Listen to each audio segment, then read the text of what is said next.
आज मी तुम्हाला दाखवणार आहे विदुरा ही आयुर्वेदिक एक वनस्पती आहे आणि त्याचा वेल असतो आणि हा वेल तिथं असा कंपाऊंडसाठी वापरला जातो नाही खाण्यासाठी पण ह्याचा उपयोग होतो. तर ह्याचे फायदे काय ह्या पानाचे पानं बघा कशाशी बदामाच्या आकारासाठी पानाच्या कशासाठी. तर ही पानं ज्यावेळी आपल्याला आता रानात आमच्या शेतात काम करतात आणि कधी खुरपं लागतं विळा लागतो हाताला त्यावेळी ह्याची पानं जर फोडून अशा हाताला बांधतात आणि बांधल्यामुळे त्याचं रक्त याचं थांबतं आणि हाड पण जोडून जातं ह्याचं.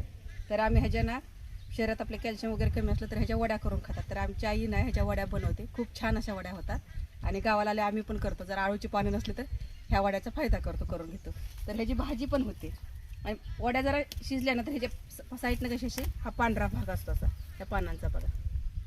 तर ही पानं खूप औषधी आहेत, त्यामुळं हा वेल कंपाऊंड पण चांगलं करतो, म्हणजे कंपाऊंडसाठी पण फायदा आहे आणि औषधासाठी पण फायदा आणि हा जंगलात पण उगवतो आणि असं आपल्या बागेत पण आपण शोसाठी लावतो. ह्याची फुलं पण खूप छान येतात. तर तुम्हाला कसा वाटला आमचा विदुराचा वेल? बाय, भेटू आपण पुढच्या व्हिडिओमध्ये.